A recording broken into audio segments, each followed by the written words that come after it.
Assalamualaikum warahmatullahi wabarakatuh. Bismillahirrahmanirrahim. Innal hamdalillah nahmaduhu wa nasta'inuhu wa nastaghfiruh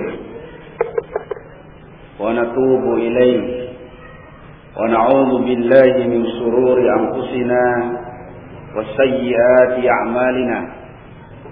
May yahdihillahu fala mudilla lahu wa may yudlil فلا هادي له أشهد أن لا إله إلا الله وحده لا شريك له وأشهد أن محمدا عبده ورسوله صلى الله عليه وعلى آله وسلم تسليما مزيدا يا أيها الذين آمنوا اتقوا الله حق تقاته ولا تموتن إلا وأنتم مسلمون يا أيها الناس اتقوا ربكم الذي خلقكم من نفس واحدة وخلق منها زوجها وبث منهما رجالا كثيرا ونساء واتقوا الله الذي تساءلون به والأرحام إن الله كان عليكم رقيبا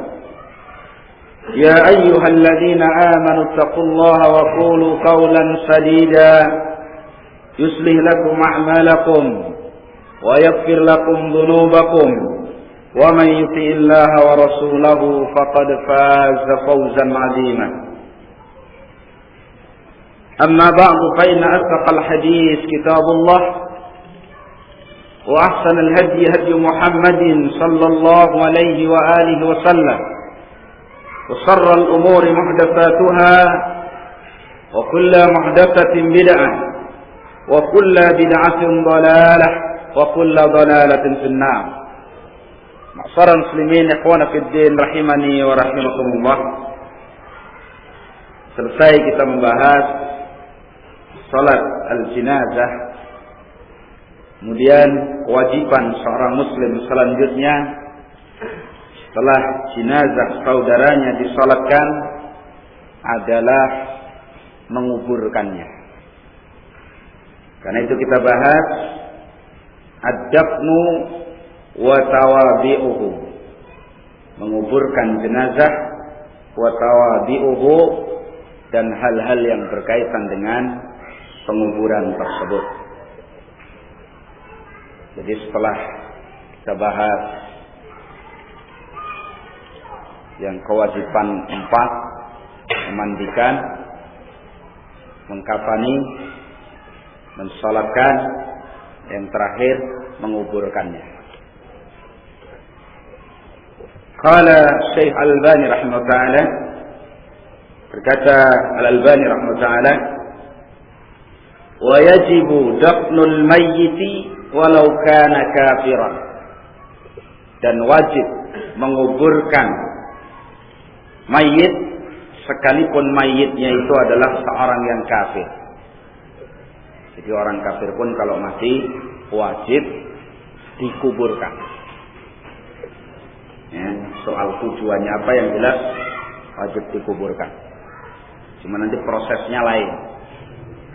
Ya, kalau orang muslim harus dimandikan, dikafani, disolatkan, baru dikuburkan. Kalau orang kafir kaitannya dengan dikuburkan. Jadi tidak ada aturan-aturan yang lain, dikuburkan. Ya. Dan itu saya mengatakan wajibu dafnul mayyiti walau kana kafira. Jadi ada juga semacam tahdzir dari para ulama atau permasalahan tahdzir yang itu sebagai taubih, penjelekan pada ahli bidah, bahwa mereka kalau mati seperti seorang yang mengatakan bahwasanya Quran itu adalah makhluk, maka dia telah kafir kepada Allah yang Maha Agung. Kalau sakit tidak boleh ditengok, kalau mati tidak boleh diantarkan jenazahnya, dan tidak dikuburkan di pekuburan kaum muslimin, atau dibuang jenazahnya, yang penting tidak mengganggu baunya kepada manusia yang masih hidup. Itu bab tahzir atau merendahkan kedudukan ahli bidah sehingga hidupnya bermadarat, matinya pun atau bangkainya saja itu ibaratnya tidak ada harganya. Nah, itu tidak bertentangan dengan masalah ini. Seperti kalam salaf misalnya, ya, tidak boleh mensalati jenazahnya, yaitu ahli bidah. Itu bukan dalil bagi kita bahwa kita ini tidak boleh mensalatinya. Kan itu bukan kalam Rasulullah sallallahu alaihi wasallam, tapi itu mimbab tahdzir, peringatan supaya kaum muslimin hati-hati dan menjauhi dari orang yang seperti itu. Dan untuk menghukum yang mati sekaligus yang hidup dari orang yang semisalnya supaya dia sadar dari kebid'ahannya. Ya. Jadi sebagian salaf yang tidak mensalati jenazah, misalkan ahli bidah atau yang lain, itu bukan dalil bahwa salat itu batal. Kita harus kembali kepada prinsip bahwa yang dimaksud dengan dalil itu adalah Al-Quran, Sunnah Rasulullah SAW, atau ijma. Adapun perbuatan satu orang dari yang lain, sebagaimana Rasulullah SAW pernah tidak mensalati jenazah yang punya hutang atau mungkin yang ahli maksiat dan seterusnya, itu bab tahdzir. Jadi dibedakan. Ya. Nah, jadi kembali, wajibu dafnul mayyit walau kana kafiran, dan wajib menguburkan mayit sekalipun dia itu kafir. Wa fi dzalika haditsani, dalam hal ini ada dua hadis. Ya.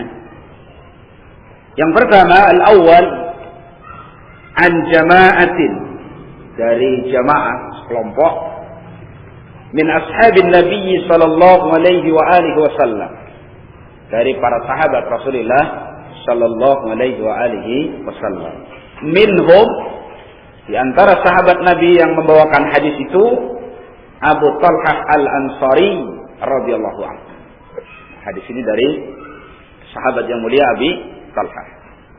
Wasiyakulahu, di riwayat ini, susunan riwayat ini, itu riwayat yang berasal dari sahabat yang mulia Abi Talhah Al-Ansari radhiyallahu anhu. Beliau mengatakan, anna Rasulullah sallallahu alaihi wa alihi wasallam, bahwasanya Rasulullah sallallahu alaihi wa alihi wasallam amara yauma Badrin bi arba'atin wa isrina rajulan min sanadidi Quraisy. Rasulullah SAW itu pada saat perang Badar itu memerintahkan memperlakukan 24 dari pembesar-pembesar Quraisy yang waktu itu jadi korban. Mereka terbunuh dalam perang Badar. Perang Badar, perang pertama ketika Nabi SAW sudah hijrah ke Madinah. Dan itu perang penentuan. Ya. Yang Allah Subhanahu wa taala menolong Rasulullah dan kaum muslimin pada saat itu dengan menurunkan pasukan dari para malaikat, termasuk malaikat Jibril alaihissalam dalam perang Badar. Ya. Rasulullah SAW merintahkan 24 korban, ya, dari pemimpin atau pembesar-pembesar Quraisy pada waktu perang Badar. Fajurru bi arjulihim, mereka diseret dengan ditarik kakinya, bangkainya itu, bangkai mereka, orang-orang musyrikin. Fajurru bi arjulihim, diseret kaki-kaki mereka. Faqudifu fi tawiyyin min atwa'i badrin khabisin muhbisin ba'dihim ala ba'd. Setelah itu kemudian mereka itu dilemparkan ke salah satu sumur, ya, lubang dari sumur-sumur yang ada di daerah Badar itu yang jelek dan membuat jelek sebagian mereka atas sebagian yang lain. Dia memadaratkan mereka. Ya, dikubur dalam keadaan seperti itu gitu. Bukan digalikan yang bagus, sudah dibuang ke dalam sumur. Ya, gitu. Illa ma kana min Umayyah ibn Khalaf. Kecuali satu orang saja yaitu Umayyah ibn Khalaf. Ya. Fa innahu intafakha fi dir'ihi famala'aha. Lah bangkainya Umayyah bin Khalaf itu dibiarkan sampai menggelembung gitu ya. Nah, kalau mau membusuk itu kan bengkak itu ya, sampai membengkak, menggelembung. Padahal dia masih dalam baju perangnya sampai memenuhi baju perangnya ini. Karena membengkak jadi apa ya? Ya, jadi memenuhi baju perangnya itu, tubuhnya yang membusuk itu tadi. Ya. Famalah, jadi baju perang ini jadi penuh dengan tubuh Umayyah ibn Khalaf yang sudah jadi bangkai. Ya. Tidak dimasukkan ke dalam sumur yang Umayyah ibn Khalaf. Adapun yang selainnya dimasukkan ke dalam sumur, bukan lubang buaya, pokoknya seperti itu, dibuang. Ya. Jadi kecuali jasadnya Umayyah ibn Khalaf, dan ini tokoh musyrikin yang sangat keras memusuhi Rasulullah SAW dan kaum muslim. Ya. Fada'abu yuharrikuhu. Nah untuk jasadnya, bangkainya Umayyah ibn Khalaf itu digerak-gerakkan oleh sahabat itu, baju perangnya ini. Fatuzayalu fa akrauhu. Maka anggota tubuhnya itu pada terlepas. Ya mungkin sudah membusuk gitu ya, pada terlepas, tercerai-berai. Fa akrauhu, maka para sahabat itu mengumpulkannya, kumpulkan. Kemudian diambil dari baju perangnya. Ini kan. Pada jatuh sudah membusuk. Wa alqaw alaihi ma ghayyabahu min at-turabi wal hijarah. Akhirnya kumpulan jasad atau bangkainya Umayyah bin Khalaf itu ya, mereka timpa dengan tanah dan batu yang akhirnya bisa menimbun jasad itu tadi. Ditimbun pakai tanah dan batu di situ. Itu Umayyah ibn Khalaf. Yang lainnya dimasukkan ke dalam sumur. Ya. Nah, ini nanti dalilnya dikuburkan. Pokoknya dipendam supaya tidak, ya, baunya itu tidak kemana-mana. Namanya bangkai. Ya kan? Tapi nggak dimuliakan. Kalau orang Muslim nggak boleh dibeginikan. Ya. Nah. Wa kana sallallahu alaihi wa alihi wasallam idza dhahara ala qaumin aqama bil arsati salasa layali. Adalah Rasulullah SAW apabila Allah beri kemenangan atas suatu kaum, Nabi SAW menunggu, membiarkan kaum tersebut bil arsah, di tanah yang lapang begitu, selama 3 malam. Ini dibiarkan selama 3 malam masuk ke sumur itu. Ya, sudah dibiarkan di situ. Bangkainya itu tadi. Ya. Falamma kana bi Badrin al-yawm ats-tsalits, ketika setelah perang Badar, hari yang ketiganya, amara bi rahilatihi fasudda rahluha. Maka Nabi SAW meminta kendaraannya, lalu akhirnya diikat. Ya. Summa massa wattaba'u ashabuhu. Kemudian Nabi SAW berjalan dan diikuti oleh para sahabatnya. Ya. Wa qalu, para sahabat berkata, "Ma nara yantaliqu illa li ba'di hajatihi." Kami tidak melihat Rasulullah SAW itu berjalan, berangkat, illa li ba'di hajatihi, kecuali karena sebagian hajat atau kebutuhan Rasulullah sallallahu alaihi wasallam. Ikuti oleh para sahabat. Nah, hatta qama ala syafati raqiyyi. Ya, hatta qama ala syafati ar-raqiyyi. Kemudian Nabi SAW itu sampai, ketika berjalan itu sampai berdiri di salah satu bibir sumur itu tadi yang untuk membuang bangkainya orang-orang musyrikin. Gak apa-apa ya, bangkai apa? Bangkai lah ya. Jasad korban dari kalangan orang-orang musyrikin yang dimasukkan ke dalam sumur tadi. Nah, Nabi biasa tunggu kan 3 hari. Setelah hari yang ketiga, Nabi berjalan sampai di bibir sumur. Ya, di bibir sumur tempat membuang bangkai tadi. Ya. Faja'ala yunadi bi asma'ihim wa asma'i abaihim. Maka Nabi SAW itu memanggil nama-nama mereka yang sudah jadi bangkai itu tadi, plus bapak-bapaknya, jadi fulan bin fulannya itu dipanggil. Yang dimasukkan ke dalam sumur tadi, dipanggil satu persatu oleh Rasulullah SAW. Wa qad jifu, sedang mereka itu sudah membusuk, Sudah jadi bangkai yang membusuk. Beliau manggil, ya Aba Jahal ibn Hisab. Wahai Aba Jahal. Salah satunya yang dimasukkan ke situ. Wa ya Utbah ibn Rabi'ah. Wa ya Saibah ibn Rabi'ah. Wa ya Walid ibn Utbah. Dan seterusnya. Nabi SAW memanggil nama ini, lalu mengatakan kepada mereka, ayasurrukum annakum ata'tumullaha wa rasulah. Apakah tidak membahagiakan kalian kalau kalian itu mentaati Allah dan Rasulnya? Itu sebenarnya ejekan. Jadi kalian itu orang yang tidak mentaati Allah dan Rasulnya. Mestinya kalian itu akan berbahagia kalau mentaati Allah dan Rasulnya. Ya. Fa inna qad wajadna ma wa'adana rabbuna haqqan. Sesungguhnya kami, yaitu Rasul dan para sahabat, kami kaum muslimin, sungguh telah mendapati apa yang dijanjikan oleh Rabb kami dengan sebenar-benarnya. Apa yang dijanjikan oleh Rabb kita sudah kita dapatkan. Ya, nanti berbicara kepada yang orang yang sudah mati gitu ya. Apakah kalian bahagia? Kenapa kalian tidak mentaati Allah dan Rasulnya? Kemudian ditanya oleh Nabi SAW. Ya, sesungguhnya kami telah menjumpai apa yang dijanjikan oleh Rabb kami kepada kami benar itu adanya. Ya. Fahal wajadtum ma wa'adakum rabbukum haqqan. Ditanya oleh Nabi SAW. Apakah kalian juga sudah mendapati apa yang dijanjikan oleh Tuhan kalian?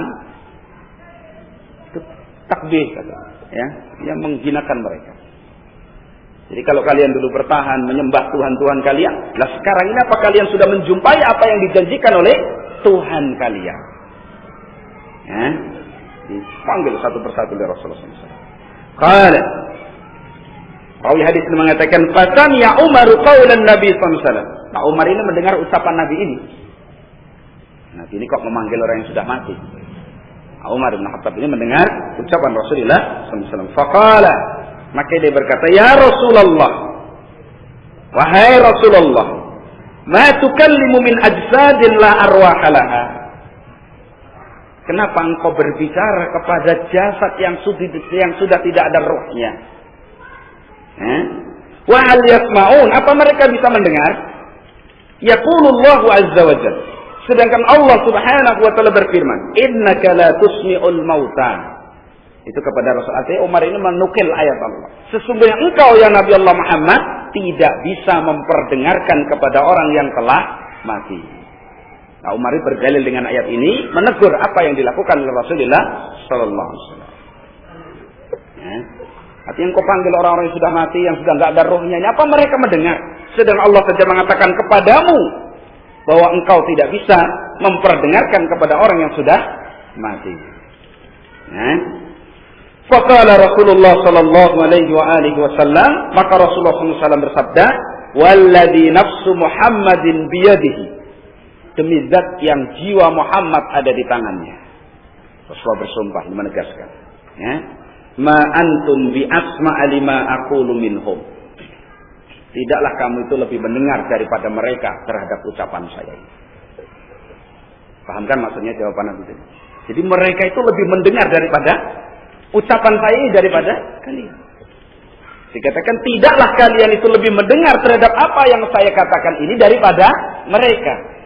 Itu penetapan dari Nabi SAW bahwa mereka mendengar ucapan Rasulullah Sallallahu Alaihi Wasallam.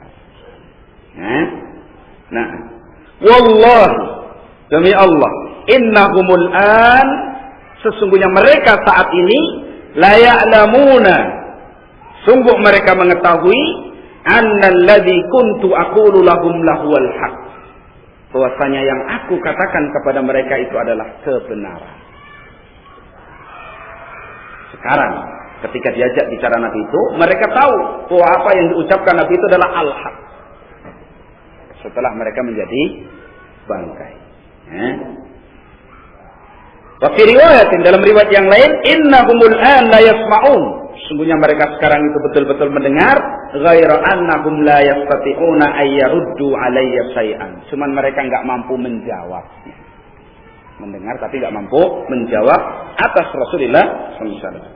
Qala Qatadah, Berkata Imam Qatadah dalam hadis ini, ahyahumullahu lahu hatta asma'uhum qawlahu tawbihan wa tasghiran wa nakmatan wa hasratan wa nadmah. Kata Qatadah, Allah Subhanahu wa taala menghidupkan mereka untuk Rasulullah SAW, sehingga Nabi bisa memperdengarkan kepada mereka ucapannya sebagai taubih, penghinaan kepada mereka, tasghiran, perendahan kepada mereka, wa nakmatan, hukuman kepada mereka, wa hasratan, dan kerugian bagi mereka, wa nadman, dan penyesalan seumur hidup. Yang jadi pembahasan di sini yang dimaksudkan oleh Syekh Al-Albani rahimahullah taala, Nabi SAW memerintahkan, katakanlah, bangkainya orang-orang kafir musyrikin itu untuk dimasukkan ke dalam sumur tersebut, dikuburkan, agar bau bangkai tersebut tidak mengganggu manusia yang lain. Tapi di situ Nabi nggak perintahkan yang lain. Bahkan apa? Fajurru ala arjulihi, diseret, tarik kakinya, masuk. Nggak usah harus menghadap kemana, nggak usah. Masukkan, timbun, selesai. Karena hidupnya mereka saja tidak ada manfaatnya, apalagi setelah hidup. Itulah seorang yang tidak berpegang dengan agama Allah Subhanahu wa taala tidak ada nilainya di hadapan Allah Subhanahu wa taala. Ya. Kemudian diambil faedah dari ini, dan itu polemik para ulama. Apakah seorang yang sudah mati bisa mendengar ucapan orang yang telah hidup? Di sana pembahasan ulama yang panjang. Asalnya kembali kepada ayat Allah Subhanahu wa taala, innaka la tusmi'ul mauta. Sesungguhnya engkau tidak bisa memperdengarkan ucapanmu kepada orang-orang yang telah mati. Jadi tidak mendengar kecuali ada dalil yang menyatakan bahwa orang tersebut mendengar. Seperti hadis Rasulullah SAW, bahwasanya ketika seorang dikuburkan, jenazah sudah dikuburkan, selesai, ketika beranjak yang mengiringkan itu tadi pulang, maka jenazah tadi telah mendengar langkah-langkah kaki mereka. Kita tetapkan ini karena adanya dalil. Ya. Adapun perkataan manusia umum atau mungkin cerita dongeng kalau malam Jumat, orang-orang di kuburan balik ke dunia minta dikirimi surat Yasin atau yang lainnya, itu dongeng, nggak ada dalilnya sama sekali. Bahkan kadang-kadang dijadikan nyanyian kalau mau sholat dan seterusnya. Ya. Nah, jadi dalil yang pertama ini dijadikan hujjah oleh Syekh Al-Albani rahimahullah taala, wajibnya menguburkan mayit sekalipun mayit itu adalah seorang yang kafir. Karena Nabi SAW memerintahkan. Sedangkan asal perintah hukumnya wajib.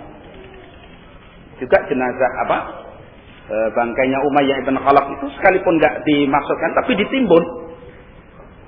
Ya, yang tadi menggembung dalam baju perangnya, kemudian digerakkan oleh sahabat sampai pada lepas tubuhnya itu, kemudian dikumpulkan, ditimbun. Nah, itu caranya. Ya, baik, itu yang pertama. Hadis keluarkan oleh jamaah dari kalangan para sahabat, dan hadis itu dikeluarkan oleh Imam Al-Bukhari dan juga Imam Muslim dan selainnya, dan hadis ini sahih, ada dalam Sahih Bukhari dan dalam Sahih Muslim dan Kutubus Sunan. Ya. Baik, itu yang pertama. Kemudian as-tsani, dalil yang kedua. An Ali radhiyallahu anhu qala, dari sahabat Ali radhiyallahu anhu qala, lamma tuwfiya Abu Talib, ketika telah wafat Abu Talib, ya, telah mati Abu Talib, kata Ali, Abu Talib itu bapaknya Ali. Ketika meninggal bapaknya ini Abu Talib, ataitun Nabiyya sallallahu alaihi wasallam faqultu, aku datang kepada Rasulullah SAW, lalu saya katakan, ya Rasulullah, inna ammaka Syekh Abdal qad mata. Kata Ali, orang tuanya, ya Rasulullah, sesungguhnya pamanmu yang sudah tua lagi sesat itu telah mati. Abu Talib maksudnya. inna ammaka syaikhad dal qad mata. Karena memang mati dalam kekafiran. Ini nas. Ada pencerita dari orang-orang Rafidah yang mengatakan Abu Talib itu mati dalam keadaan muslim, dusta. Ya. Dengan hadis-hadis yang sahih yang banyak sekali dari Rasulullah SAW menyatakan bahwa Abu Talib itu mati dalam kekafiran. Bahkan sebab turunnya ayat Allah Subhanahu wa taala, "Innaka la tahdi man ahbabta, walakinna Allah yahdi man yasha." Sesungguhnya kamu tidak bisa memberi hidayah kepada orang yang kamu cintai. Rasulullah berkehendak bagaimana bisa membantu Abu Talib, tapi Allah tidak menghendaki. Yaitu Imam Ibnu Qayyim membuat satu kalimat ringkas. Rasulullah SAW menginginkan Abu Talib, tapi Allah menghendaki Salman Al-Farisi radhiyallahu. Padahal nggak masuk perhitungan katakanlah Salman Al-Farisi. Tapi Allah menghendaki itu. Karena itu hidayah itu tidak bisa ditebak-tebak. Kadang-kadang orang yang kita harapkan betul ternyata malah jadi musuh bebuyutan terhadap dakwah salafiyah. Yang enggak masuk perhitungan, tahu-tahu mereka lah ya dipilih oleh Allah Subhanahu wa taala untuk berjalan di atas sunnah Rasulullah sallallahu alaihi wasallam. Ya. Nah. Jadi lamma tuwfiya Abu Talib bin ataitu Nabi sallallahu alaihi wasallam faqultu inna ammaka syekh ad-dal qad mata. Sungguhnya pamanmu yang sesat itu telah mati. Faman yuwarihi? Siapa yang mesti menguburkannya? Ditanyanya cuma menguburkan. Ya, tidak kapan mandi enggak ditanyakan. Ya. Qala kata Nabi sallallahu alaihi wasallam, "Idhab tawarihi." Pergilah kamu dan kuburkan dia. Jadi yang diperintah siapa? Abu Talib. Apa? Ali bin Abi Thalib. Diperintah oleh Rasulullah SAW untuk menguburkan orang tuanya yang mati dalam keadaan kafir. Qala Abu Talib mengatakan, "Fawaraituhu summa ataituhu." Nah, kemudian qala idhab fawarihi, pergilah dan kuburkan, summa la tuhaddits syai'an hatta ta'tini. Habis itu kamu jangan berbicara sesuatu pun sampai kamu datang kepadaku. Ini pesan Nabi SAW. Pergi sana, kuburkan orang tuamu, dan jangan kamu berbicara apapun sehingga kamu datang kepadaku. Faqala innahu mata musyrikan. Maka rawi berkata, sesungguhnya Abu Talib itu mati sebagai orang musyrik. Ingat nas. Bahwasanya Abu Talib itu mati dalam keadaan apa? Musyrik. Nanti kalau ada pembicaraan tentang Abu Talib itu taubat apa dan seterusnya, tidak. Bahkan kisah turunnya ayat tadi kan Nabi menawarkan itu dia ketika nazaknya supaya mengucapkan la ilaha illallah, maka Abu Talib mengatakan, ana ala millati Abdul Muttalib. Saya tetap di atas millahnya Abdul Muttalib. Wa aba ayyaqul la ilaha illallah, dia enggan untuk mengucapkan kalimat la ilaha illallah. Dalam hadis Muslim Rasulullah SAW mengatakan, inna ahwana ahlin nari azaban Abu Talib. Sesungguhnya penduduk neraka yang paling ringan azabnya itu Abu Talib. Yanta'ilu bin na'laini minan nar yajli minhuma dimahuhu. Dipakaikan kepadanya dua terompah dari neraka, mendidih dengannya otaknya selama-lamanya. Itu paling ringannya penduduk neraka. Nabi SAW mengatakan dalam riwayat yang sahih, laula ana lakana fid darkil asfali minan nar. Andaikan tidak dengan syafaatku, tentu Abu Talib berada di kerak neraka yang paling bawah. Diangkat di neraka yang azab yang paling ringan tadi. Itu. Ya. Nah, itu Abu Talib. Jadi mati dalam keadaan musyrik, kafir. Tidak bahagia. Karena itu Syekhul Islam berdalil dengan hadis Abu Talib ini, bahwasanya seorang yang mendapatkan syafaat dari Rasulullah belum tentu bahagia. Tetapi seorang yang beriman kepada Rasulullah SAW dan mentaati Rasulullah SAW pasti bahagia. Itu kata Syekhul Islam. Yang mendapatkan syafaat belum tentu bahagia Abu Talib, dalil beliau. Abu Talib dapat syafaat dari Nabi, bahagia enggak Abu Talib?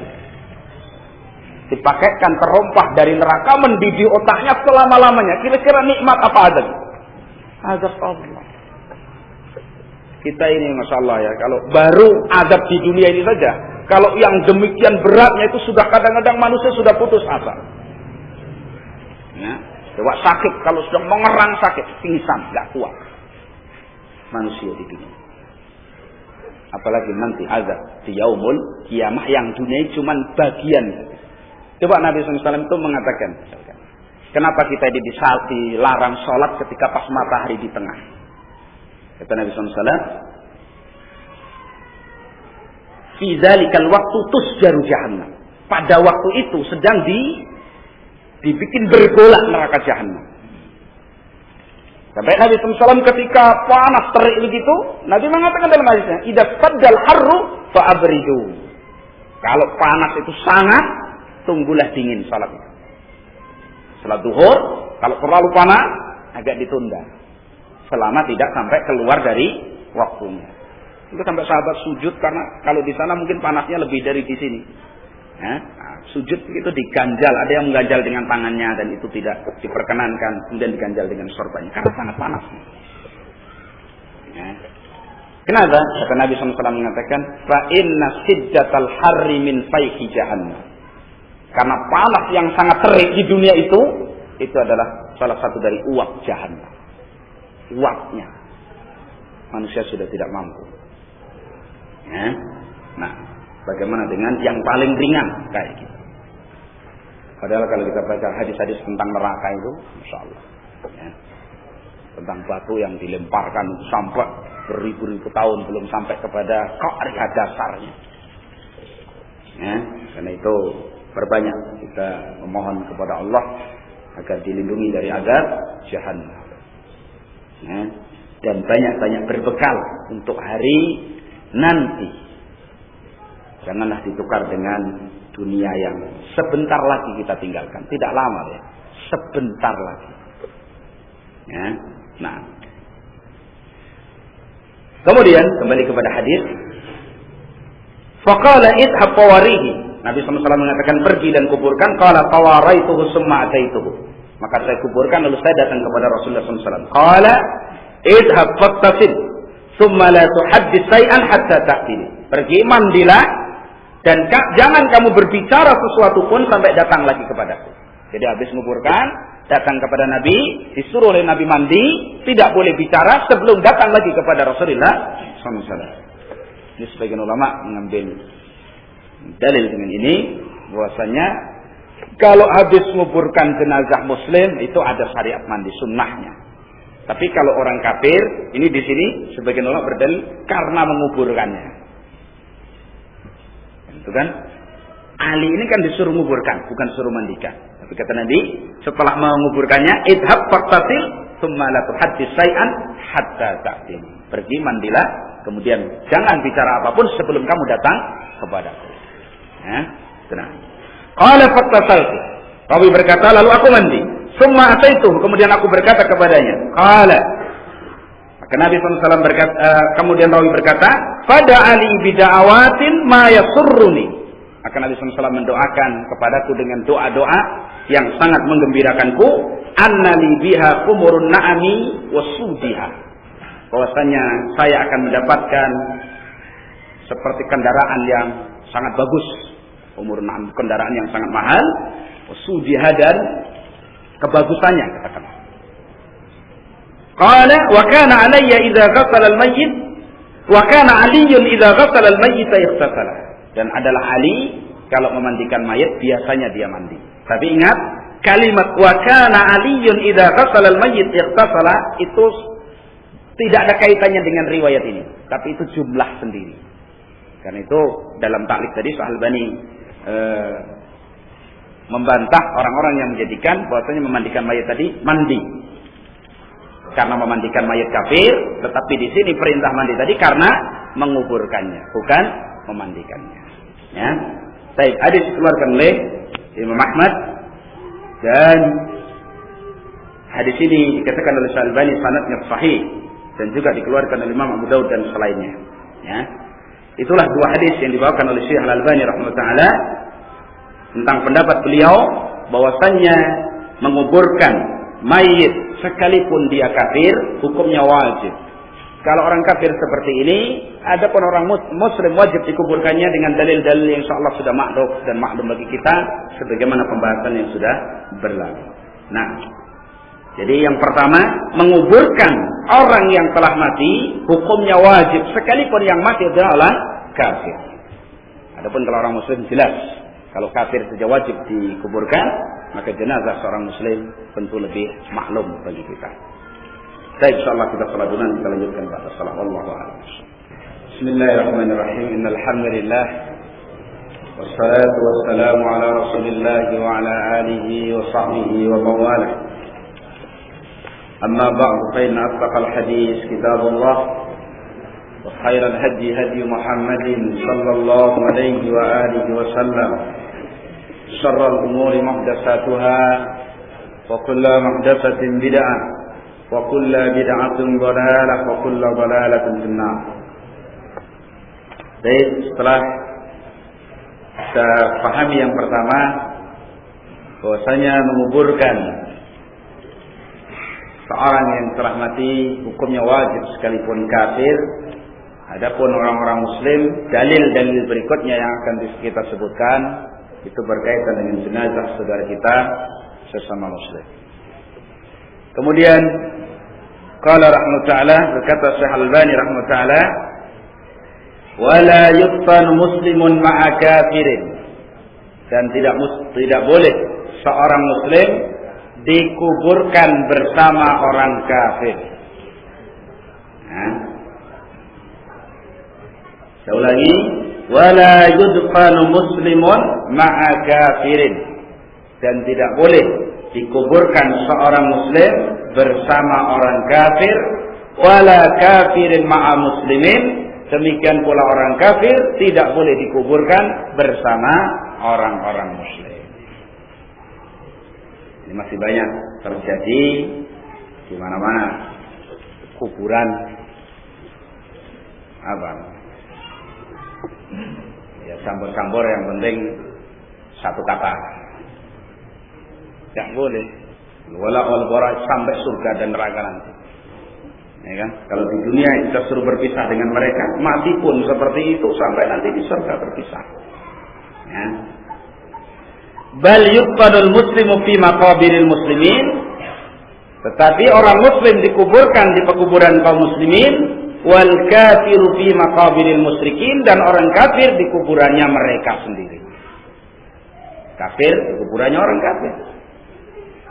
Nah, karena itu hendaklah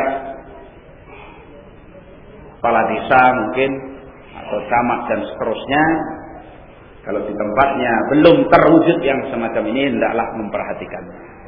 Dan kaum muslimin di tempat tersebut adalah berupaya, kan itu perkara yang wajib, nggak boleh tidak. Ya. Bahkan itu merupakan ijma' kaum muslimin. Tidak boleh orang muslim dikuburkan bersama orang kafir bersama orang muslim. Ijma', udah nggak ada lagi perselisihan. Yang berselisih masalah itu jelas bukan ulama. Karena nggak ada ulama yang berselisih. Ijma'. Nah, jadi jangan berprinsip Allah kan tahu ini yang kafir yang muslim nggak akan keliru. Nggak bisa begitu. Ya kan? Nah. Kadzalika kana al-amru ala ahdi Nabi sallallahu alaihi wasallam. Demikianlah perkara itu pada masa Rasulullah sallallahu alaihi wasallam. Enggak ada sahabat yang dikuburkan bersama orang muslim, enggak. Orang musyrik kok masuk ke kuburan kaum muslim, enggak ada. Sekarang ini aja. Bahkan saya mengatakan apa?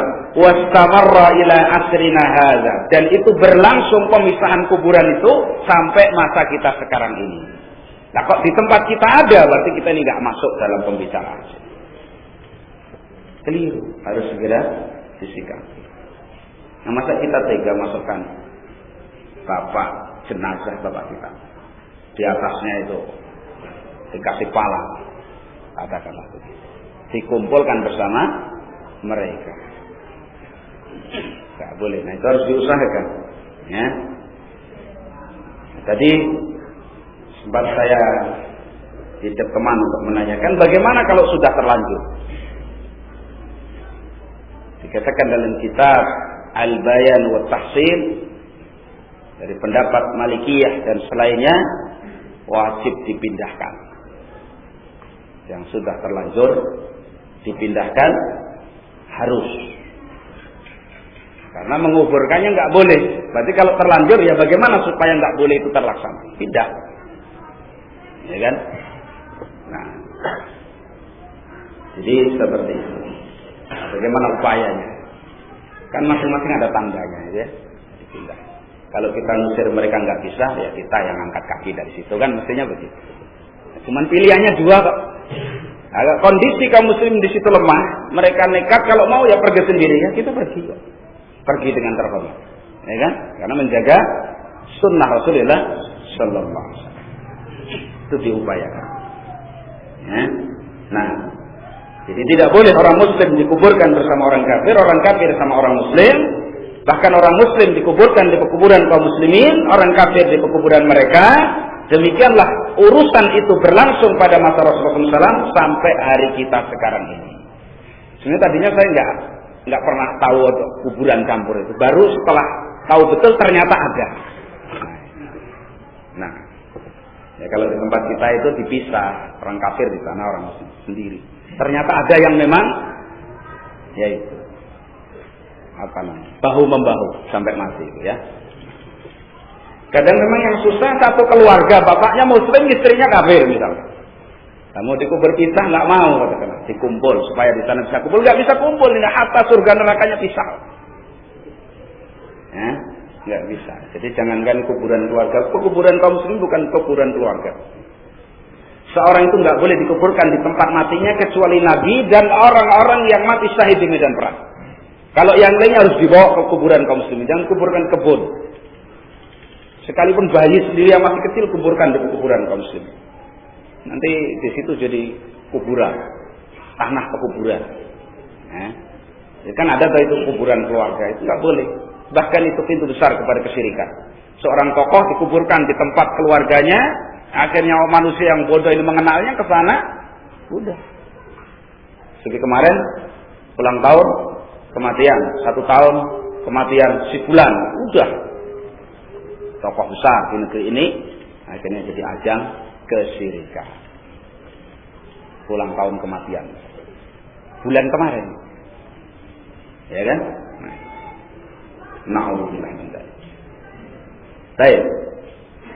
Wa min al-adillati ala dzalika hadis Basir ibn al-Khassasiyah qala bainama ana umasi Rasulullah sallallahu alaihi wa alihi wasallam. Kalau dalam cetakan itu ada yang keliru, yang bawa kitab bina umasi itu salah cetak.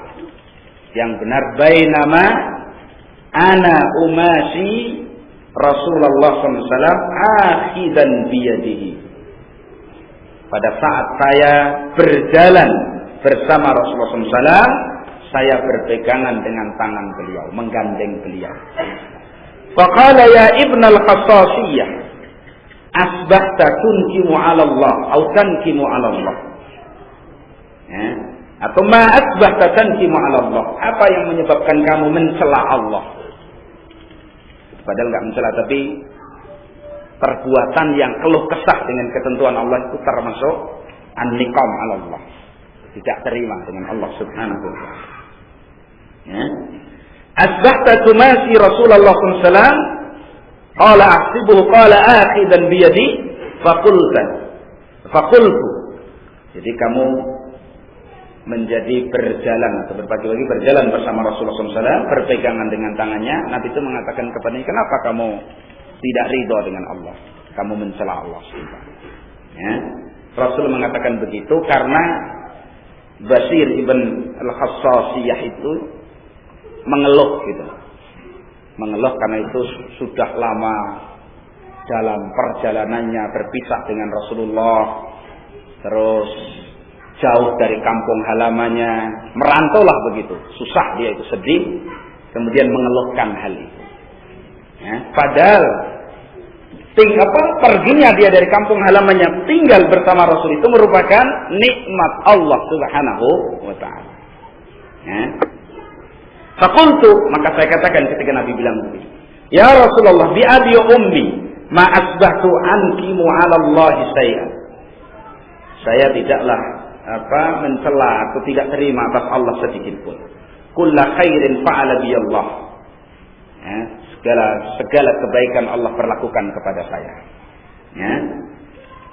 Itu dia menolak, saya enggak. Tetapi dikatakan begitu dalam taklifnya dijelaskan Syalbani karena beliau itu yaitu rindu kepada kampung halamannya.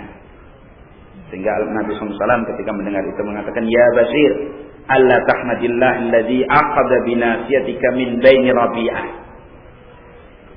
Jadi kenapa kamu tidak memuji Allah Subhanahu wa taala yang ubun-ubunmu itu ada di tangan Allah? Allah bisa mengambilnya dari tengah-tengah kepalamu, katakanlah. Ya. Jadi hendaklah memuji Allah apapun yang Allah berikan kepada kita. Fa'ata ala kuburil musyrikin faqala. Maka Nabi SAW datang kepada ke kuburan orang-orang musyrikin sendiri. Kuburil musyrikin berarti sendiri gitu loh. Maksudnya di sini ini. Nabi SAW mendatangi kuburan orang-orang musyrikin. Berarti kuburan mereka itu tersendirikan, tidak campur dengan muslim. Ya. Faqala. Maka Nabi SAW mengatakan, laqad subiqa haula'i bi khairin katsir. Sungguh mereka itu bertaruh dengan kebaikan yang banyak. Artinya mereka itu menukar kebaikan yang banyak itu dengan keadaan mereka. Luput darinya apa? Kebaikan yang banyak. Orang-orang musyrikin. Jadi di dunia ini bertaruh dengan dunia ini, mengorbankan apa? Kebaikan yang sangat banyak. Ya. Wa fi riwayatin khairan katsiran thalatha marrat. Nabi mengulangnya 3 kali. Sungguh mereka itu telah mempertaruhkan kebaikan yang banyak demi kepentingan mereka. Rugi. Ya. Kalau dulu sampai hadis kepada kita, idza marartum biqabril kafir wa basyirhu bil azab. Kalau kalian melewati kuburan orang kafir, beri kabar gembira dengan azab Allah. Jadi sendiri kata Nabi, kuburan orang kafir. Tsumma ata ala kuburil muslimin. Kemudian Nabi datang ke kuburan orang-orang muslim. Berarti kuburan kafir sendiri, kuburan muslim sendiri. Itu yang dimaksudkan Syalbani dengan hadis ini. Jadi tidak campur. Nah, tenang. Faqala. Maka Rasulullah SAW berkata, laqad adraka haula khairan katsira salasa marrah. Sungguh mereka telah mendapatkan kebaikan yang sangat banyak. Diulangi oleh Rasul 3 kali. Kalau tadi bertaruh kebaikan yang banyak dikorbankan, kalau sekarang orang-orang muslim mereka telah mendapatkan khairan katsira, kebaikan yang banyak. Fa bainama huwa yamsi idh hanat minhu nadratu. Ketika Nabi SAW sedang berjalan itu, ya, tertumpulah satu pandangan Nabi pada saat itu. Fa idza huwa birajulin yamsi bainal qubur alaihi na'ala. Maka tiba-tiba Nabi melihat seorang itu berjalan di antara kuburan yang memakai 2 sendal, 2 terompah. Faqala. Maka Nabi berkata, ya sahibat sibtiyataini. Itu kalau dalam cetakan ya hasibah, yang betul shotnya duluan. Ya sahibah as-sibtiyataini. Wahai pemilik 2 sendal. Sendal sibtiyah itu sendal yang terbuat dari kulit yang disama. Kulit yang disama dibikin sendal. Itu sendal sibtiyah. Nah, dari sini para ulama ada yang mengatakan pakai sendal di pekuburan itu yang nggak boleh secara umum. Ya, itu sunnahnya Rasulullah SAW. Ada yang mengkhususkan sendal sibtiyah ini saja. Karena sendal sibtiyah itu menampakkan kemewahannya. Karena terbuat dari kulit yang bagus begitulah ya. Dilarang betul. Waihaka, celaka kamu. Alki sibtiyataika. Lepaskan kedua terompahmu itu sendal. Fanadhar, maka orang ini melihat siapa yang bicara tadi. Falamma arafa ar-rajul Rasulullah SAW, ketika orang itu tahu bahwa yang bicara tadi adalah Rasulullah SAW, khala'ana alaihi farama bihima. Dilepaskan 2 sendalnya terus dibuang. Dari situ sebagian ulama berdalil kalau masuk kuburan tidak berterompah atau tidak memakai alas kaki, itu sunnahnya Rasulullah sallallahu alaihi wasallam. Baik. Hadis dikeluarkan oleh Imam Abu Dawud dan selainnya, dan hadis ini dikatakan Al-Albani sanadnya bagus. Yang jadi dalil dalam hadis ini, Rasulullah SAW rawi tadi mengatakan bahwa Nabi mendatangi pekuburan orang-orang musyrikin dan juga mendatangi pekuburan orang-orang muslim. Jadi kuburan mereka itu terpisah. Karena itu, sebagaimana tadi juga saya sampaikan, bahwasanya ketika saya tanyakan lewat teman yang ada di Saudi sana supaya tanyakan ke para ulama, ditanyakan bagaimana kalau sudah terlanjur dikuburkan. Jawabannya ada dalam kitab Al-Bayanu Tafsir bahwa semestinya untuk dipindahkan. Jadi dipindah. Ya apa saja yang tersisa. Kalau memang digali nggak nemukan apa-apa, berarti kosong kuburan. Tidak ada. Dia masih mungkin dipindah. Sekalipun ya itu perlu saya pikir perlu kesungguhan dan kesabaran yang sangat. Apalagi di saat masyarakat kita ini awam betul terhadap agamanya, sehingga nanti dianggap itu amalan yang aneh, yang mengada-ada, yang macam-macam lah. Hendaklah sabar. Ya, seperti itu. Baik. Kemudian qala rahimahullah ta'ala huwa sunnatu ad-dafnu fil maqbarah, dan sunnahnya menguburkan mayat itu di pekuburan, di tanah pekuburan, ya. Li'anna an-nabiy sallallahu alaihi wa alihi wasallam, karena Nabi sallallahu alaihi wa alihi wasallam kana yadfanul mauta fi maqbaratil baqi, adalah Rasulullah SAW itu menguburkan jenazah kaum muslimin di pekuburan Baqi'. Jadi tadi yang saya sarankan, nggak boleh menguburkan itu di tempat khusus yang bukan pekuburan. Lebih-lebih hari ini yang kesyirikan itu semakin dahsyat, semakin merajalela, semakin berkembang biak. Ya, jadi para tokoh khususnya itu jangan berwasiat secara khusus, nggak ada. Ya, lihat tokoh-tokoh di Indonesia itu hampir semuanya diibadahi kuburannya. Ya, sampai di 16 entah ABC saya nggak hafal, di situ ada pesantren, kiainya itu mati dikuburkan di dekat masjid. Tiap malam Jumat untuk tirakat para santrinya. Nah, itu kan katakanlah kalau sekarang mungkin belum menyembah atau mungkin sudah menyembahnya, generasi berikutnya akan jadi permainan syaitan. Dan itu yang pertama kali kesyirikan terjadi pada manusia ini. Hulu kepada orang-orang saleh yang tadinya sekedar mengenang, menggambar, kemudian mewujudkan dalam berhala, lalu akhirnya disembahnya. Nah, sekarang para kiai dan tokoh itu malah berwasiat seperti itu. Nah, jadi kalau di daerah Jawa sana sudah umum seperti itu. Kuburan dijadikan tempat ibadah, sudah umum, apalagi kuburan para tokoh, sampai tokoh kafir aja dibegitukan. Nah, kalau di Ponorogo itu terkenal kuburan Betara Katong, Batara Katong. Padahal itu katanya Muslim, padahal dilihat dari wujud namanya aja jelas jauh. Dan kuburan Warok Suramengol. Itu kan ada tokoh itu. Itu katanya kuburan menurut tanda itu diyakini di sana. Dan untuk ziarah itu minta-minta ya apalah hajatnya masing-masing. Ya. Kalau di Surabaya ada kuburan Sunan Ampel, di Gresik ada kuburan Maulana Malik Ibrahim dan seterusnya. Ada kuburan Sunan Derajat, itu di Gresik juga. Ya. Di daerah Lamongan, bukan di Gresik. Nah, seperti itu. Itu semua kalau orang-orang itu keliling pakai bis itu, ziarah wali songo itu ya di situ itu. Terus nanti ada wali-wali setengah, artinya nggak sampai sewali itu, tapi juga wali itu juga diziarah. Di daerah Sidayu, dekat Ma'atal Furqan, yang dulu sempat jadi masalah itu, nah itu ada kuburan mutawali, jadi hampir jadi wali nggak jadi, nah itu juga diziarahi. Kuburan Kanjeng Sepuh, misalnya.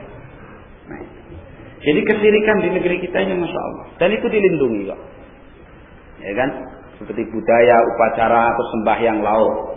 Itu masih. Ya, kirap. mengeluarkan sekaten. Sekatenan itu mengeluarkan sahadatain gitu lah ya. Gong, alat-alat. Apa itu musik Jawa itu? Nah, nanti kirap Kiai Slamet itu bentuknya kerbau. Udah. Itu kesyirikan, dan yang hadir itu bukan hanya hitungan mungkin 100-200, banjir manusia itu sepanjang jalan dilalui Kiai Slamet itu. Ya, rebutan telepon. Kalau ke sana ya ada. Ya, bulan-bulan Muharram biasanya. Bulan-bulan Muharram, Suroan. Kalau di Jogja sembahyang laut, barang kritis, buat kumpeng yang besarnya enggak karuan diarah ke tengah laut sambil buang benda-benda yang sudah enggak dipakai di keraton, persembahan kepada penunggu laut selatan. Itu syirik, itu jelas. Isti'adzah kepada selain Allah. Tidak ada yang komentar, nggak ada yang cemburu kayak Nabi dulu sampai nggak bisa tidur, nggak ada. Ya tidur semuanya habis itu. Kesyirikan, dosa yang paling dibenci oleh Allah Subhanahu Wa Taala, dilakukan oleh manusia yang statusnya Muslim. Karena itu kalau bicara syirik, gambaran kita ini jangan orang Hindu, bukan. Justru orang yang nasabnya Muslim, itulah yang dibicarakan ulama sebagai musyrikun. Bukan kita mengkafirkan. Lihatlah. Orang yang biasa beribadah di kubur-kubur orang soleh, status zahirnya apa? Muslim. Nggak ada orang Cina kafir datang ke kuburan Sunan Ampel. Nggak ada. Kalau mereka itu kafir tulen gitu loh. Tidak beriman kepada Allah. Kalau ini menyatakan beriman kepada Allah dalam rububiyahnya, tapi mensekutukan Allah dalam uluhiyahnya. Bahkan lebih parah, berbuat syirik dalam rububiyah. Seperti orang-orang thariqah sufiyah. Mengakui bahwa salah satu dari nasib kehidupannya itu ada di tangan wali-wali mereka. Itu kan rububiyah. Nah kalau orang sudah berbuat syirik dalam rububiyah, itu sudah separah-parahnya manusia. Karena itu masalah fitrah manusia itu dalam rububiyah. Coba seperti itu. Terus kemudian dakwah mau berhenti, beralih kepada masalah-masalah politik, masih kondisi semacam itu dipompa untuk berjihad, yang dijihati juga orang Muslim juga, terus bagaimana? Padahal jihad itu untuk li'ila'i kalimatillah, untuk menegakkan kalimatullah. Kan itu Imam Ibnu Qayyim menyatakan, barang siapa yang tidak bisa jihadun nafsi, memenangkan dirinya sendiri mustahil, dia akan mengalahkan musuh-musuhnya yang dari luar dirinya. Kan itu jihad yang paling afdal adalah jihadun nafsi. Nah kalau kita menilik tazkiyatun nufusnya para anbiya, ada ulama kita menulis satu kitab tazkiyatun nufus, saya lupa bawahnya itu. Pokoknya cara membersihkan jiwa menurut teori para nabi. Pertama yang paling dibersihkan dari jiwa mereka kesyirikan. Karena itu para nabi diutus oleh Allah Subhanahu Wa Taala ke tengah-tengah manusia ini untuk mendakwahkan tauhid dan menghindarkan manusia, memperingatkan manusia dari lawan, yaitu kesyirikan. Sedang sekarang banyak sekali para dai yang justru mengajak kepada apa? Kesyirikan. Masya Allah. Dul Qadiran itu sudah rutin, ngerti ya Dul Qadir? Haulnya Syekh Abdul Qadir Jailani. Nah kalau kita membaca kitab beliau kemudian meneladani yang sesuai dengan sunnah, meninggalkan yang tidak sesuai dengan sunnah, sebagaimana kita ketika membaca kitab misalkan Syekh Albani, bagus, karena beliau seorang alim minal ulama. Ya. Tapi manakala itu dijadikan wasilah yang syirkiyah, bahkan bukan sekedar wasilah, wasitah dalam dia berdoa kepada Allah, tidak lagi menyebut nama Allah, tapi langsung ya Syekh Abdul Qadir Jailani, itu jelas syirkul akbar. Kita mengatakan ya Allah dengan kemuliaan Abdul Qadir Jailani misalkan, itu sudah syirik. Sekalipun belum sampai syirkul akbar, karena pasti memanggil Allah. Nah ini sudah langsung memanggil nama orang tersebut. Ya Rasulullah, ya Habiballah, syirik. Rasulullah tidak berhak untuk dimintai sesuatu. Tidak bisa. Kan sampai Nabi mengatakan kepada putri, ya Fatimah binta Muhammadin salini ma syi'ti ma ugni anki minallahi syai'. Wahai Fatimah putri Muhammad SAW, mintalah kepadaku apa yang kau kehendaki. Aku tidak bisa menolongmu sedikit pun di hadapan Allah. Dalam arti, Kalau engkau tidak mengikuti apa yang aku bawa ini dari syariat tauhid ini, maka tidak ada manfaatnya ayahmu yang jadi nabi itu terhadap dirimu. Tidak ada gunanya. Gitu ya. Jadi wala haula wala quwata illa billah. Jadi kesyirikan itu yang jauh di sana, sekitar kita, masyaallah. Dan manakala ada seorang dai yang mengingatkan bahaya itu, semua manusia berdiri untuk menghadangnya. Dikatakan mencela, tersesat, memecah belah umat dan seterusnya, ajaran baru dan sekian banyak kata-kata yang menakutkan orang lain untuk mengikuti seruannya. Lebih parah dari apa yang ada pada masa dahulu. Nah, karena kalau orang dahulu ngerti bahasanya, bisa berpikir. Jadi biar disumbat telinganya, kalau masuk dia pahami ini memang bagus, dipikir bagus. Itulah Islamnya para sahabat. Islam yang dengan melihat sendiri dan membuktikan, tahu bahwa ini bagus gitu. Kan itu sahabat itu paling sempurnanya manusia setelah para nabi dan rasul. Kenapa? Karena manusia yang paling sempurna itu yang mengetahui kebatilan secara terperinci, kebenaran secara terperinci. Dan itulah mereka. Karena mereka dulu hidup dalam kebatilan, jenis-jenisnya hafal. Apa itu syirik? Setelah itu datang Islam mengajari dan membatalkan semua itu. Sehingga kebatilan kayak manapun mereka kenal, kebenaran terperinci diajarkan oleh Rasulullah sallallahu alaihi wasallam. Karena orang muslim yang mengenal Islam katakanlah secara terperinci, tapi tidak mengenal kebatilan secara terperinci, masih mungkin termakan dengan syubhat. Demikian juga seorang yang mengenal kebatilan terperinci tapi Islamnya global, biasanya tersesat. Ahlul bidah dan teman-temannya seperti itu. Dan bagaimana kita mengenal Islam itu mufassal, terperinci. Ya, kita upayakan dengan ta'allum, belajar. Ya, sehingga tidak mudah menjadi korban syubhat yang ada. Ya, baik. Jadi yang sunnah, seorang muslim yang mati dikuburkan di pekuburan, tidak boleh dikuburkan di tempat-tempat sendiri. Kuburan keluarga enggak ada. Ya, kubur bersama kaum muslimin. Ya, nah, apalagi sudah disiapkan sejak kelas 3 SD nanti matinya. Ada atau yang seperti itu sudah disiapkan. Ya. Baik. Kama tawatarat al-akhbaru bidzalika. Kata Syekh Al-Albani, hadis tentang masalah seorang muslim yang meninggal mesti dikuburkan di pekuburan kaum muslimin itu mutawatir. Jadi tidak perlu diragukan. Hadisnya mutawatir. Kata beliau, kama tawatarat al-akhbaru bidzalika. Sebagaimana telah mutawatir kabar-kabar tentang masalah itu. Nah. Baik. Sebagaimana hadis tadi. Hadis Ibnu Al-Khassasiyah yang berjalan bersama Rasulullah SAW. Kemudian Nabi mendatangi kuburan muslimin dan kuburan musyrikin. Kita lihat. Ya. Nah. Kecuali para nabi, karena kalau nabi itu ada dalil khusus yang juga sudah mutawatir, kata Syekh Al-Albani. Dalam hadis dari Aisyah radhiyallahu anha qalat, ya, lamma qubida Rasulullah sallallahu alaihi wasallam ikhtalafu fi dafnihi. Ketika Rasulullah SAW itu meninggal dunia, manusia ini berselisih dalam pengkuburan Rasulullah SAW.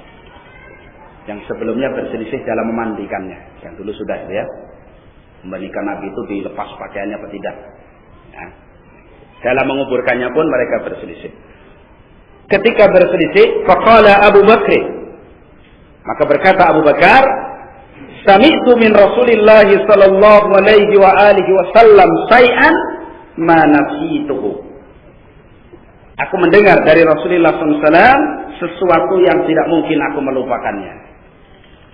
Abu Bakar mendengar hadis dari Rasulullah SAW. Qala, Nabi SAW bersabda, ma qabadallahu nabiyyan, tidaklah Allah mewafatkan seorang nabi illa fil mawdi'il ladzi, kecuali di tempat yang yajibu ayyudfana fihi, wajib dia untuk dikuburkan di tempat itu. Seperti ini nas dari Rasulullah sallallahu alaihi wasallam. Hadis dikeluarkan oleh Imam Tirmidzi. Dengan itu, fadafanuhu fi mawdi'i firasihi. Maka para sahabat menguburkan Nabi itu di tempat tidurnya. Karena di situ Rasulullah SAW wafat. Yaitu di rumah Aisyah. Dulu itu di luar masjid. yang sekarang sudah masuk ke dalam Masjidil Nabawi. Kadang-kadang jadi dalil sebagian manusia bolehnya meletakkan kubur di dalam masjid. Padahal itu perluan, masalah baru. Jadi kembali sebagaimana awal tadi saya sampaikan, bahwa dalil itu adalah Al-Quran dan Sunnah atau ijma' para ulama.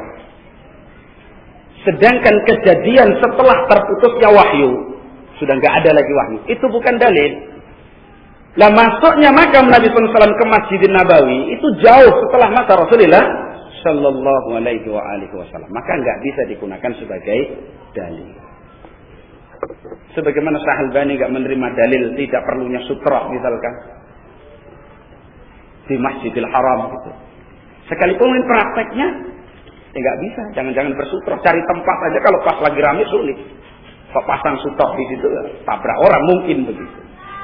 Tetapi itu pun tidak membatalkan sunnah Rasulullah Sallallahu Alaihi Wasallam. Ya. Nah, ya paling berudur, katakanlah udur, karena memang nggak bisa betul. Jadi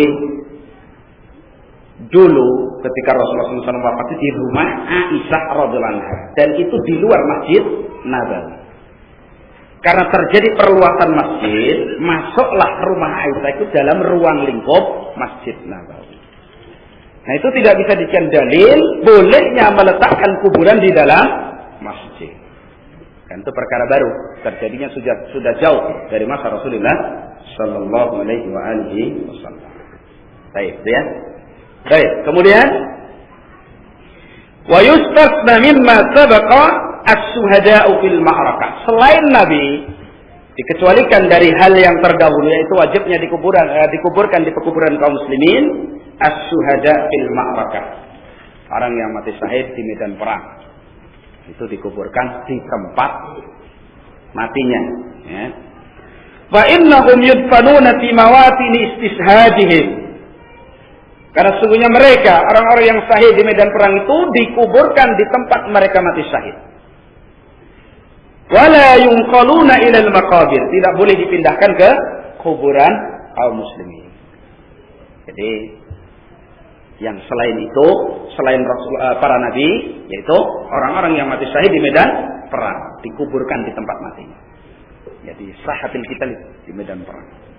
Di hadis Jabir radhiyallahu anhu qala, berdasarkan hadis Jabir radhiyallahu anhu, dia berkata, kharaja Rasulullah SAW minal Madinah ilal musyrikin liyuqatilahum. Rasulullah SAW keluar dari Madinah menuju orang-orang musyrik untuk memerangi mereka. Nabi keluar untuk berperang. Wa qala abi Abdullah. Kata Jabir, berkata bapakku yang namanya Abdullah. Ini Jabir ibn Abdullah. Ya Jabir ibn Abdullah, la alaika an takuna fi nidarai ahli al-Madinah hatta ta'lamu ila ma yasiru amruna. Wahai Jabir ibn Abdullah, anak Abdullah, tidak ada kewajibanmu untuk berada di tengah-tengah pasukan ahli Madinah sehingga kamu mengetahui kemana urusan kita ini akan berakhir. Fa inni wallahi, kata bapaknya, sesungguhnya aku demi Allah, laula anni atruku banati li ba'di, banatin li ba'di, la ahbabtu an taqtula baina yadayya.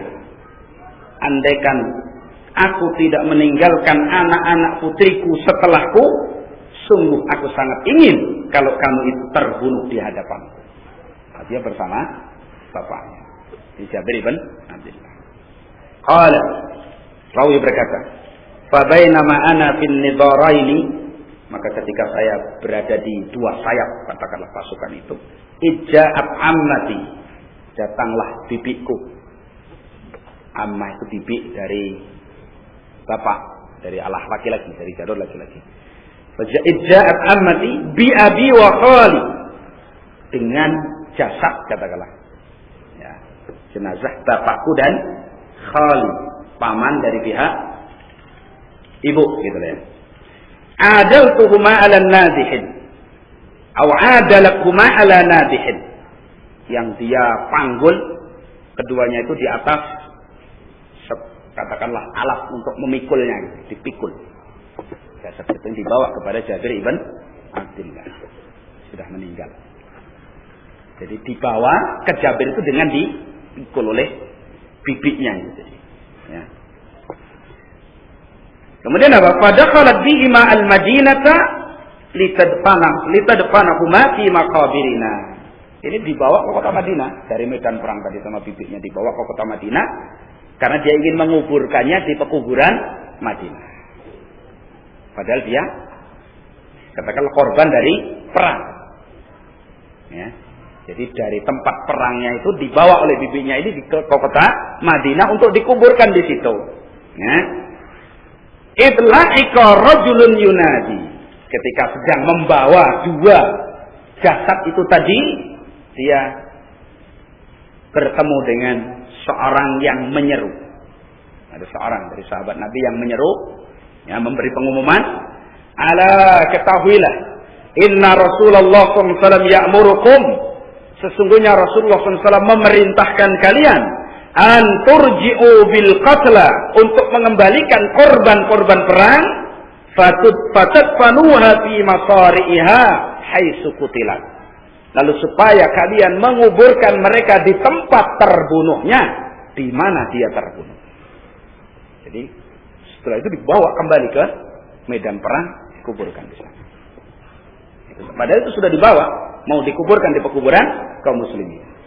Kemudian ada seorang yang menyampaikan hadis Rasulullah SAW, bahwasanya Rasulullah SAW memerintahkan kalian untuk mengembalikan korban perang ini ke tempat di mana mereka terbunuh, supaya dikuburkan di situ. Faraja'na bihima, maka kita kembali membawa dua jasad tadi, fadafanna huma haitsu qutila, lalu kita kuburkan di tempat terbunuh. Hadis ini sebagai dalil, kecuali orang-orang yang menjadi korban perang, maka kalau mereka mati dari korban perang tadi, dikuburkan bukan di kuburan kaum muslimin, tetapi dikuburkan di tempat di mana mereka terbunuh. Ya. Nah. Kemudian, qala rahimahullah ta'ala, kata Syekh Al-Albani rahimahullah ta'ala, wala yajuzu ad-dafnu fil aqwalil atiyati illa lid-darurati. Dan tidak boleh mengebumikan jenazah pada tiga keadaan ini kecuali karena darurah. Tidak boleh menguburkan jenazah pada tiga waktu yang kemarin sudah kita sebutkan, kecuali kalau daruri. Yang pertama, ad-dafnu fil awqatis salasati, menguburkan jenazah pada tiga waktu yang terlarang. Di hadis Uqbah ibn Amir, berdasarkan hadis Uqbah ibn Amir, salasu sa'atin, tiga waktu, kana Rasulullah SAW yanhana an nusalliya fihinna, yang Rasulullah SAW melarang kita untuk salat di waktu tersebut. Jadi pertama salat di tiga waktu, yang dijelaskan nanti tidak boleh. Ya. Au an naqbura fihinna mautana, atau menguburkan jenazah-jenazah kita di waktu yang tiga ini tidak boleh. Pertama, hina tatlu'u as-samsu bazighatan hatta tartafi'a, ketika matahari terbit muncul sampai meninggi. Kalau ulama mengatakan qidarul haid, jadi seukuran satu tombak. Jadi kalau dipandang mungkin segitu, kira-kira 3 meter sanalah ya. Nah, itu yang pertama, waktu. Itu nggak boleh salat, nggak boleh menguburkan apa? Jenazah. Jadi kalau salat, katakanlah seperti salat seorang yang berzikir habis salat subuh itu ya. Nah, kalau yang mau mengamalkan zikir yang kata Nabi SAW itu pahalanya seperti umroh sempurna itu seorang yang salat subuh, kemudian berdiam di tempat salatnya, kemudian berzikir sampai terbit matahari, kemudian salat 2 rakaat. Itu para ulama menerangkan setelah keluar dari waktu larangan. Itu matahari muncul sampai meninggi baru salat. Itu waktu yang pertama. Kemudian wa hina yaqumu qa'imud dhahira hatta tamila as-samsu. Dan ketika matahari pas berada di tengah sampai zawal. Sampai condong. Condong itu sampai muncul bayangan ya. Jadi bukan sekedar di kaki itu ada bayangan, tapi sampai muncul. Dan itu ketika sudah masuk waktu duhur. Jadi benda harus diberdirikan. Kalau dulu waktu sholat dahulu, masjid-masjid yang dahulu itu orang tua pakai itu. nggak pakai matahari. Nggak pakai kalender seumur hidup itu, ya kan? Kadang kalendernya sudah temboknya sudah dicat lagi masih di situ dipakai, ya. Jadi kalau dulu biasa membangun semacam tugu kecil gitu ya, bukan tapi besi yang lurus digaris, dan itu lebih selamat, lebih bagus, lebih sesuai dengan sunnah Rasulullah SAW. Karena waktu sholat itu diterangkan Rasulullah SAW pakai matahari zawal, nah, itu ya. Ketika masih dhahirah itu dilarang melakukan sholat dan menguburkan jenazah. Kemudian yang ketiga, wa hina tadayyafa atau tudayyifus samsu lil ghurub hatta taghriba. Dan ketika matahari ini menjelang terbenam sampai betul-betul terbenam. Ingat di sini bukan ba'da asar langsung lah ya. Jadi mulai spiralnya matahari itu, mulai menguning ke arah merah. Itu waktu terlarang. Itu habis waktu asar sebenarnya. Kecuali orang yang daruri baru masih boleh salat asar. Jadi salat asar itu tidak sampai matahari terbenam. Ya, kan itu Nabi SAW yang kemarin sudah diterangkan deh.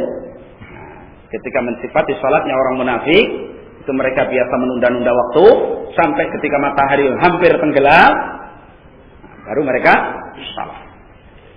Itu waktu sudah terlarang. Ketika istirarus samsi, matahari menguning ke arah merah, itu sudah tidak boleh. Itu diperhatikan, jangan suka menunda-nunda waktu salat, kecuali kalau memang ya daruri, terdesak betul oleh suatu urusan yang sangat penting, misalkan menolong saudara kita yang kalau kita tidak tolong mungkin madarah, kecelakaan di tengah jalan katakanlah, sedang itu waktu salat asar datang, sedang tidak ada yang menolongnya, kalau tidak mungkin ini bisa sampai kepada kematian dan seterusnya, nah, itu didahulukan. Daruri, ya. Kan itu berdalil dengan kisahnya Umar bin Khattab yang mencaci orang-orang kufar dalam perang Khandaq. Karena kesibukan menghadapi orang kufar ini yang mau menyeberang paret ke kota Madinah ini, sampai akhirnya tersibukkan dari sholat asar, sehingga sholat asar dilakukan ketika matahari sudah tenggelam. Cuman itu sebelum disyariatkannya sholat khauf, sholat dalam peperangan itu ya. Nah, itu 3 waktu yang dilarang kita sholat di dalamnya, sekaligus dilarang kita menguburkan jenazah di waktu tersebut. Karena jadi tunda.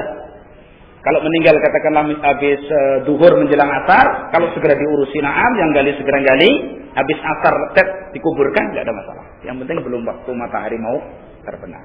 Jadi waktunya bukan habis asar langsung dilarang, tidak. Nah, itu nah. Baik. Kemudian yang kedua, ini pendapat Syekh Al-Albani yang kedua ini, fil lail, dilarang mengebumikan jenazah pada waktu malam. Enggak boleh menguburkan mayit pada waktu malam. Ini pendapat yang dipilih oleh Syekh Al-Albani. Sekalipun jumhur ulama kata Imam Nawawi membolehkannya.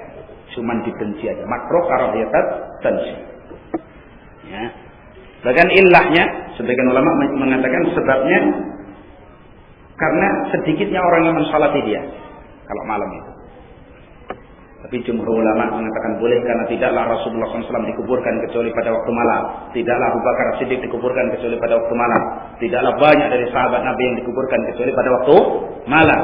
Dan kisah wanita yang nunggu masjid yang mati dikuburkan juga pada waktu malam. Dan banyak sekali.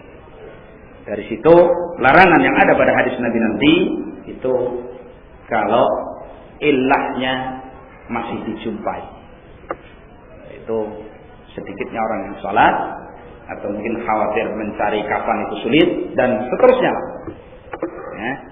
Tapi Syekh Al-Albani mengatakan secara mutlak kalau tidak daruri nggak boleh dikuburkan malam-malam. Ya. Li hadits Jabir radhiyallahu anhu, berdasarkan hadis Jabir radhiyallahu anhu, anna Nabi sallallahu alaihi wasallam dzakara rajulan min ashabihi qubida wa qufina fi kafanin ghairi ta'ilin wa qubbira lailan. Nabi SAW pernah menyebutkan seseorang dari sahabatnya yang meninggal lalu dikafani dengan kafan yang tidak mencukupi lalu dikuburkan pada waktu malam. Atau ada seorang yang mengingatkan Nabi tentang kejadian ini. Ya. Fazajara Nabi SAW, maka Nabi SAW menjajar, Nah, dalam bahasa Arab kalimat zajr itu lebih umum daripada larangan. Kalau zajr itu lebih dalam maknanya dari sekedar dilarang. Diperingatkan itu lebih dalam maknanya daripada dilarang. Nah, itu ya. Nah, Fazajjaran Nabi SAW ayyukbar ar-rajulu bil-lail. Nabi SAW memperingatkan jangan sampai seorang itu dikuburkan pada waktu malam. Hatta yusalla alaihi, sehingga dia disalatkan. Ini yang jadi alasan jumhur, alasannya salat. Berarti kapanpun kalau sudah disalatkan boleh gitu loh. Ya. Illa ayyatarra insanun ila dzalika, kecuali kalau terpaksa madarat, katakanlah kalau tidak dikuburkan pada saat itu. Ya. Bagaimana dengan jenazah Rasulullah SAW yang dikuburkan pada waktu malam?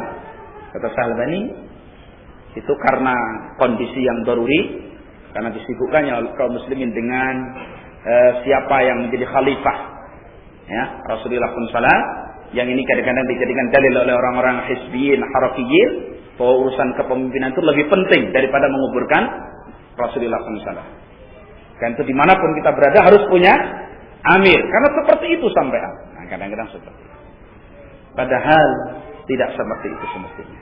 Penting memang penting, tetapi kemudian tidaklah karena alasan penting itu kita menyimpang dari petunjuk Rasulullah SAW. Ya, bukan amir kadang dijadikan amir. Amirnya mana? Kekuasaannya apa? Apa kekuasaan? Ya, tembok musala itu. Enggak lebih, keluar sudah kekuasaan Pak RT. Itu disebut Amirul Mukminin. Masyaallah. Ya. Itu menunjukkan kapasitas kebodohan kaum muslimin terhadap agama itu sudah sangat parah. Sehingga membedakan mana Amirul Mukminin yang benar dan mana seorang yang menipu lalu berpenampilan Amirul Mukminin itu tidak bisa. Coba kalau kita pikir itu parah betul ya. Sampai seperti siapa itu? Lia Eden. Kok bisa dapat pengikut? Itu kalau karena nggak bodohnya manusia, saya yakin nggak? Ya kan? Perempuan katanya dapat wahyu dari Allah Subhanahu wa taala. Sampai mengatakan anak saya ini pernah mungkin menitis padanya arwahnya Al-Masih ibn Maryam dan macam-macam. Kok ya ada yang beriman jadi pengikutnya. Buktinya kalau ditangkap polisi itu banyak. Nah itu. Bahkan berani mengatakan ketika di MUI itu, kemungkinan yang ada di kaum muslimin hari itu yang salah. Berani menyalahkan yang sudah dari dulu terus membenarkan ajarannya sendiri. Kafir apa enggak kafir? Kafir enggak kafir? Kafir. Kafirah perempuan. Itu lebih berhak untuk dibunuh daripada Amrozi. Ya. Katakanlah kalau sama-sama dibunuhnya itu harus didahulukan. Karena Nabi SAW mengatakan man badala dinahu faqtuluh, siapa yang mengganti agamanya bunuh. Nah dia itu agamanya enggak Islam, agamanya salamullah. Jadi Nabi sendiri. Ada pengikutnya. Ahmad Musab, jangan masjid gitu. Nah, jadi Nabi lagi. Ya, nah, jadi karyawan apa gitu dapat wahyu di musala tempat kerjanya, aku jadi nabi, ada juga yang ikut. Nah, itu kan menurut kapasitas, ya itulah beragamanya kaum muslimin masa sangat parah. Dan kita nggak mengingkari, padahal mereka itu kadang-kadang bukan orang nggak berpendidikan, orang-orang yang berpendidikan, para sarjana yang gelarnya banyak, yang katanya cerdas, tapi kok ya masih nggak cerdas ketika menghadapi hal-hal semacam itu. Itu anehnya ya. Nah. Baik. Jadi Nabi SAW ketika diingatkan seorang sahabatnya yang dikuburkan pada waktu malam, dizajir oleh Rasulullah SAW. Ya. Nah, kemudian wa in tarru li dafnihi lailan, apabila terpaksa harus dikuburkan pada waktu malam, jaza, dibolehkan walau ma'astimalil masabih, sekalipun bersama itu harus menggunakan lampu, wan nuzul bihi fil qabr, dan turun dengannya di kuburan. Asalnya kan menggunakan oncor obor, itu kan nggak boleh, karena itu lambang-lambang agama selain Islam Majusi gitu. Tapi kalau itu dibutuhkan, Ya, pakai oncor ke kuburan, atau pakai lampu apa boleh. Tapi kalau siang nggak perlu lampu, kok bawa itu yang bambu dibikin kayak untuk ambil tahu itu ya, nah gitu kan. Nah, terus dikasih arang, dinyalakan, jalan di depan, katanya sebagai pembersih jalan supaya lancar ke kuburannya. Nah, itu kalau di Jawa masih seperti itu di Pol. Itu nggak boleh. Itu jelas seperti ibadahnya orang Majusi. Orang Majusi itu ibadahnya nggak pernah lepas dari api. Nah, itu nggak boleh. Ya. Jadi ini dibolehkannya karena malam gelap untuk penerangan. Tok udah, nggak punya keyakinan yang lain. Ya. Ada orang Jawa atau mungkin non Jawa juga keyakinannya itu aneh-aneh. Ya, seperti temannya bayi itu di situ dikubur dekat rumah, kasih lampu, dipagari. Kalau nyiram pelan-pelan, kalau nyiram keras-keras bayinya nanti kayak tersiram misalkan. Ya kan itu keyakinan syirik seperti itu. Dan itu masih nggak bisa dilepas. Padahal nggak ada tertulis itu nggak ada, tapi sudah menjadi mendarah daging pada masing-masing orang. Ya, nah itu mungkin fadilah dakwahnya Wali Songo dulu seperti itu mungkin. Ya. Jadi kita berapa tahun dijajah Wali Songo akibatnya Masya Allah ya, rugi total seperti ini. Dijajah Belanda kayaknya sekarang udah nggak ada yang gaya Belanda ya kan. Jadi karena itu sebagaimana pernyataan Syekh Salim Al-Hilali kan begitu. Ya, seperti Aljazair dulu itu dijajah oleh orang Perancis bertahun-tahun, asarnya cuma sedikit. Tapi ketika masuk alil bidah ke sana, sesaat saja sampai hari ini nggak sembuh-sembuh. Entah sampai kapan sembuhnya. Nah Indonesia ini dijajah Belanda itu berapa? 4 abad setengah atau 3 abad setengah plus Jepang. Orang-orang kafir itu. Pengaruhnya nggak begitu banyak. Ya ada tapi nggak begitu banyak. Tapi begitu dijajah Wali Songo habis sampai hari ini nggak bisa sembuh-sembuh. Iya kan? Masya Allah. Sampai pondok aja dinamai Wali Songo, toko aja Wali Songo, kafenya cap Wali Songo. Masya Allah. Itu ya. Nah, saya tujuannya kata saya boleh pakai lampu itu litasyili amaliyatid dafni, untuk mempermudah pelaksanaan proses pemakaman. Jadi bukan ada etikat-etikat yang lain ya. Jadi ini jangan gampang meyakini. Sumur Kemon, Bandar Jaya ini ya. Nah, akhirnya jadi ajang kesyirikan. Tahu-tahu tanah itu masuk ke dalam. Baru begitu orang aja akidahnya udah rusak semua. Ya toh? Belum ya kalah sama orang Nasara. Orang Nasara Isa lahir tanpa bapak. Terus hebat begitu, disembah. Nah kita ini baru tanah ambles ada airnya, udah rusak semuanya. Ya kan? Belum lagi kalau Adam, ya kan? Adam itu kan diciptakan langsung oleh Allah tanpa asal muasal, kecil tanah itu. Jadi ya itulah tipisnya dewa ya, akidah umat seperti itu. Parahnya mereka dalam kebodohan terhadap agamanya. Ya. Wa dalilu hadis Ibn Abbas anna Rasulullah SAW adkhala rajulan qabrahu lailan, bahwasanya Rasulullah SAW itu memasukkan seseorang kepada kuburnya pada waktu malam. Wa usrija fi qabrihi, kemudian diterangi di kuburnya. Ya, ketika masukkan akhraj Ibnu Majah ya siapa min wa qala hadisun hasan. Itu hadis yang bagus. Jadi masyarakat muslimin rahimani wa rahimakumullah, tentang menguburkan pada waktu malam itu, kalau memang waktunya luas ditunda sampai besok pagi supaya orang yang mensolati itu banyak, maka bagus. Nah kalau malam itu sudah disolati dengan saudara-saudara kita yang banyak, maka sebagusnya kembali kepada kaidah asal, disegerakan. Karena dua-duanya pernah ada pada masa Rasulullah Sallallahu Alaihi Wasallam. Nah, insyaallah sampai di sini dulu pembahasan kita. Wallahu a'lam bishawab. Wa akhiru da'wana alhamdulillahi rabbil alamin.